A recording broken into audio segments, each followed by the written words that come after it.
ছাত্ৰ ছাত্ৰীসকল, আজি আমি পৃষ্ঠকালি আৰু আয়তনৰ পাঠটোৰ প্ৰথম অনুশীলনী 13.1 ইয়াৰ আগৰ ক্লাছত কৈ দিছিলোঁ 1 নম্বৰ অংকটো। আজি মই 2 নম্বৰ অংকটো লৈ আহিছোঁ। তোমালোকে কিতাপবোৰ মেলি লোৱা আৰু এবাৰ পঢ়ি চোৱা। ইয়াত দিয়া আছে এটা কোঠাৰ দিশ, প্ৰস্থ আৰু উচ্চতা ক্ৰমে 5 মিটাৰ, 4 মিটাৰ আৰু 3 মিটাৰ। প্ৰতি বৰ্গ মিটাৰত 7 টকা 50 পইচাকৈ কোঠাটোৰ বেৰ আৰু চিলিঙত চূণ লগোৱাৰ খৰচ নিৰ্ণয় কৰা। এতিয়া ইয়াত আমাক দিয়া আছে দিশ, প্ৰস্থ, উচ্চতা ক্ৰমে 5 মিটাৰ, 4 মিটাৰ আৰু 3 মিটাৰ দিয়া আছে। এতিয়া আমি কোঠা বুলি কওঁতে যিহেতু দিশ, প্ৰস্থ, উচ্চতা বেলেগ বেলেগ, একে নহয়, আমি ধৰি ল'ব পাৰিম তেতিয়া কোঠাটো কেনেকুৱা আকৃতি। কোঠাটো আয়তীয় ঘন আকৃতি। এতিয়া ইয়াত কৈছে আমি আয়তীয় ঘন আকৃতি কোঠাটোৰ পৃষ্ঠকালি 6খন পিঠিৰ অৰ্থাৎ 4খন বেৰ, মজিয়াখন আৰু চিলিং এখনৰ গোটেই 6খন পিঠিৰ এই কালিটো উলিয়াব লাগে। তোমালোকে প্ৰশ্নটো ভালকৈ পঢ়ি চাবা। ইয়াত দিয়া আছে কোঠাটোৰ দিশ, প্ৰস্থ, উচ্চতা ক্ৰমে 5 চেণ্টিমিটাৰ, 4 চেণ্টিমিটাৰ, 3 চেণ্টিমিটাৰ। এতিয়া প্ৰতি বৰ্গ মিটাৰত 7 টকা 50 পইচাকৈ কোঠাটোৰ বেৰ আৰু চিলিঙত চূণ লগোৱাৰ খৰচ নিৰ্ণয় কৰিব দিছে। আমি প্ৰশ্নটো পঢ়িয়ে গম পাইছোঁ যে কোঠাটোৰ বেৰ বুলি কওঁতে আমি বেৰ কেইখন? বেৰ এটা কোঠাত 4খন বেৰ থাকে আৰু লগত চিলিং এখন। ইয়াত যিহেতু ৰং লগোৱাৰ কথা কৈছে, চূণ লগোৱাৰ কথা কৈছে, কেতিয়াও মজিয়াখন মাটিয়ে হওক বা পকাৰে হওক তাত কোনো ধৰণৰ ৰং ব্যৱহাৰ কৰা নহয়। গতিকে সদ্যহতে 4খন বেৰৰ লগত আৰু চিলিং এখন 5খন বেৰৰ কথা আমি ইয়াত উল্লেখ কৰিব লাগিব। গতিকে আমি মূল যিটো সূত্ৰ আছিলে, আয়তীয় ঘনক আকৃতি যিটো সূত্ৰ আছিলে, তাৰ পৰা আমি এখন তল বিপৰীত কৰিব পাৰোঁ। নতুবা এটা সূত্ৰ আছে 4 বাৰৰ কালি উলিওৱা, এই সূত্ৰটো মই লিখি দিম। তাৰ লগত আমি মজিয়াখন যোগ কৰিও আমি অংকটোৰ নিৰ্ণয় কৰিব পাৰোঁ। এতিয়া কথা হ'ল, আমি প্ৰথম এটা ছবি লৈ আহিছোঁ।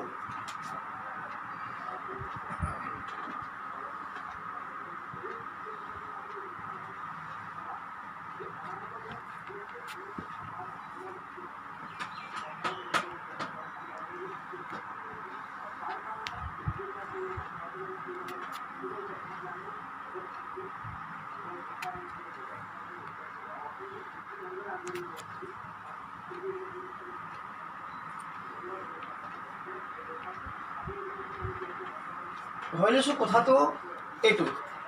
ইয়াত 1খন, 2খন, 3খন, 4খন বেৰ, ওপৰৰ ফালে চিলিঙি আৰু তলৰ ফালে মজিয়া, 6খন মুঠ বেৰ আছে।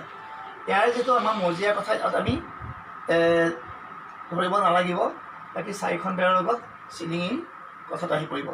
এতিয়া ইয়াৰ পৰা আমি এটা কথা বুজি পাম, যিহেতু ইয়াত এডালে এই ৰেখাডালে এইটো বাহুৱে দৈৰ্ঘ্য বুজাইছে, এইটো বাহুৱে উচ্চতা বুজাইছে আৰু এইটো বাহুৱে প্ৰস্থ বুজাইছে। আমি প্ৰতিখন বেৰলৈ যদি লক্ষ্য কৰোঁ, প্ৰতিখন বেৰ বুলি ধৰিছোঁ মই ইয়াত, সেইটো এটা ৰুমৰ কথা কোৱা হৈছে। এইটোৱে উচ্চতা বুজাব, এইটোৱে প্ৰস্থ বুজাব, এইটোৱে উচ্চতা বুজাব, এইবোৰে উচ্চতা বুজায়, এইবোৰে প্ৰস্থ বুজায়, এইটোৱে দৈৰ্ঘ্য বুজাব। এতিয়া ইয়াৰ যিহেতু আমি চিলিঙি আৰু মজিয়াখন বাদ দি 4খন বেৰ যদি কালি উলিয়াওঁ, আমি পাম তাকে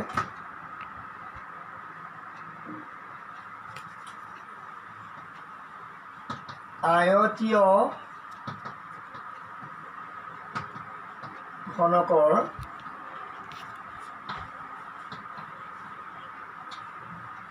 4 বেৰৰ কালি বা এইটো 4 বেৰৰ পৃষ্ঠকালি, 4 বেৰ কালি ক'লেও হ'ব। 4 বেৰ কালি বা পাৰ্শ্ব পৃষ্ঠকালি। পাৰ্শ্ব পৃষ্ঠকালি বা পাৰ্শ্ব পৃষ্ঠকালি বুলি কোৱা হয়। ইয়াত আমি বেৰকেইখন অনুমান কৰোঁ, এই সন্মুখৰ বেৰখন পিছৰ বেৰখনৰ সৈতে সমান, এইখন বেৰ সিফালে বেৰখনৰ সৈতে সমান। গতিকে এইখনত আহিব LH B H L H আমি ইয়াত পাম এল ইনটু এইচ এনেকুৱা দুখন আছে গতিকে twice L H plus 2LH plus এফালৰ বেৰখন সিফালৰ বেৰখনৰ সৈতে সমান গতিকে BH আহিব যেহেতু দুখন গতিকে টুৱাইচ BH এতিয়া ইয়াৰ পৰা যদি আমি টুৱাইচ H কমন আনো twice H L plus B এইটোকে আমি এনেকৈ পাতিলেও হ'ব এতিয়া আমি এটা কথা মন কৰোঁ ইয়াতে কি হৈ আছে এই টুৱাইচ দিগ যোগ টুৱাইচ দিগ যোগ প্ৰস্থ পূৰণ উচ্চতা দিগ যোগ প্ৰস্থ পূৰণ উচ্চতা সোমাই আছে গতিকে আমি ইতিমধ্যে এইটোক আমি কি কৰিব পাৰোঁ আয়তৰ পৰিসীমা পূৰণ উচ্চতা অৰ্থাৎ আয়তীয় ঘনক এটাৰ পাৰ্শ্ব পৃষ্ঠকালি বা চাৰিবেৰৰ কালি যদি আমি উলিয়াব যাওঁ তেনেহ'লে কি কৰিব লাগিব আয়তৰ পৰিসীমাৰ সূত্ৰটোৰ লগত উচ্চতাটো পূৰণ কৰিলে আমি পাৰ্শ্ব পৃষ্ঠকালি বা চাৰিবেৰৰ কালিটো আমি পাই যাম ইয়াতে আমি বুজি পাইছোঁ যে টুৱাইচ দিগ যোগ প্ৰস্থ এইখিনি আয়তৰ পৰিসীমা বুজালে কিন্তু উচ্চতা এই কথাখিনি আমি মনত ৰাখিব লাগিব মূলতে আমি সূত্ৰটো এইটো বা এইটো খালি মই ইয়াত এই সূত্ৰটোৰ লগত মানে তুলনা কৰিবৰ কাৰণেহে এই এইচটো এফালে লৈ গৈছোঁ গতিকে এনেকৈ পাতিলেও হ'ব এনেকৈ পাতিলেও হ'ব আমি এই সূত্ৰটোকে পঢ়িম এইটো এতিয়া চাৰিখন বেৰৰ কথা আছে ইয়াতে যদি আমি চিলিংখন যোগ কৰি দিওঁ তেতিয়া ইয়াত কি আহিব LB আহি যাব গতিকে আমি এই সূত্ৰটোৰ জৰিয়তে আমি অংকটো সমাধান কৰিব পাৰোঁ বা আমি আগতে লিখি দিয়া যিটো সূত্ৰ আছিলে twice LB plus BH plus HL এইটোকেও আমি LB B কৰিও আমি অংকটো সমাধান কৰিব পাৰোঁ তোমালোকে নিশ্চয় লিখি লৈছা এইটো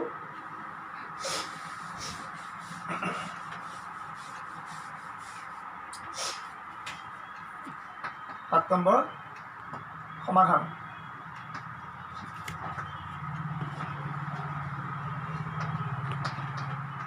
যেহেতু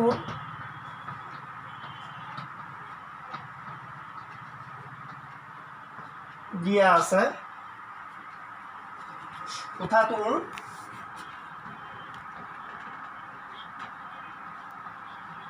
কোঠাটোৰ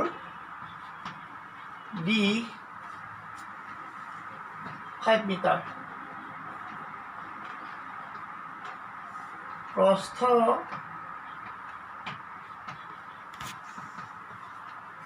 4 মিটাৰ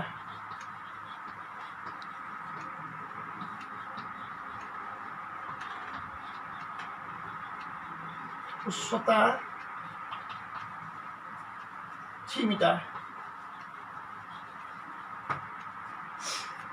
এতিয়া আমি কোঠাটোৰ চাৰিবেৰৰ কালি লগত চিলিংখন যোগ কৰি সমাধান কৰিম এটাকে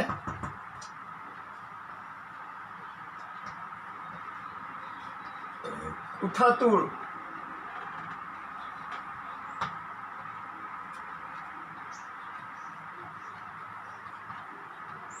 চাৰি বেৰ আৰু চিলিঙি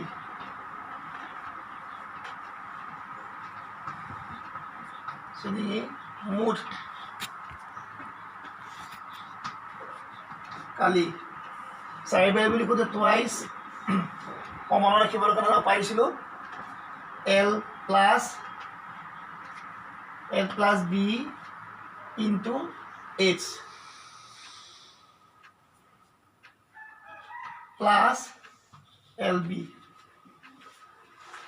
অলপ আগতে সূত্ৰটো মই বুজাই দিছিলোঁ অৰ্থাৎ আয়তৰ পৰিসীমাটোলৈ মনত পেলালে হ'ল টুৱাইচ দিগ যোগ প্ৰস্থ পূৰণ উচ্চতাটো আমি ইয়াত দিলেও হ'ব গতিকে এইটো 4 বেৰ কালি বুজালে বা পাৰ্শ্ব পৃষ্ঠ কালি বুজালে প্লাছ চিলিং এখন এটা মজিয়া এখনৰ কথা আহি নপৰে 4খন বেৰ আছে আৰু এখন বেৰ সৈতে 5খন বেৰ বুজাইছে গতিকে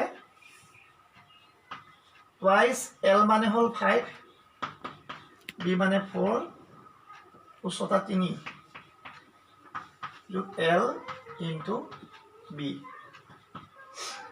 5 4 9 9 দুগুণ 18 একেবাৰে কৈ দিওঁ 5 4 9 9 দুগুণ 18 18 3 গুণ 54 প্লাছ 5 4 গুণ 20 74 যেহেতু ইয়াত পৃষ্ঠকালি কথা কোৱা হৈছে বৰ্গমিটাৰ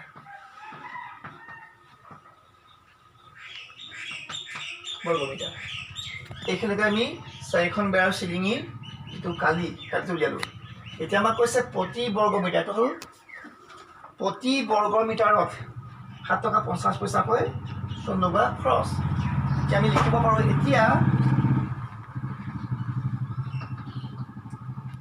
74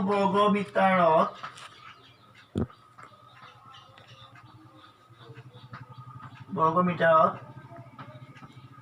চূণ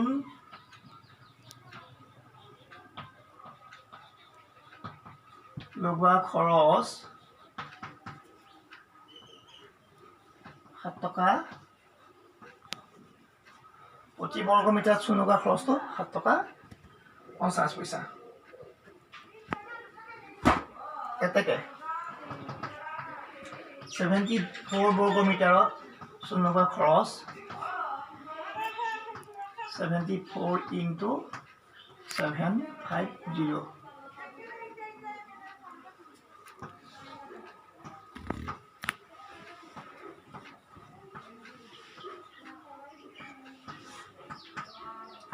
শূন্য 0.02 28 30 শূন্য 35 5 সকলে 3 50 51 52 দুঘৰ দশমিক গতিকে এইখিনি আমাৰ দশমিক আহি যাব অৰ্থাৎ 5 5 5 আৰু ছাত্ৰ-ছাত্ৰীসকল আজি অংকটো ইমানতে সামৰি দিছোঁ ইয়াৰ পাছৰ অংকখিনি ইয়াৰ পিছত পৰ্যায় কৰি দিয়া হ'ব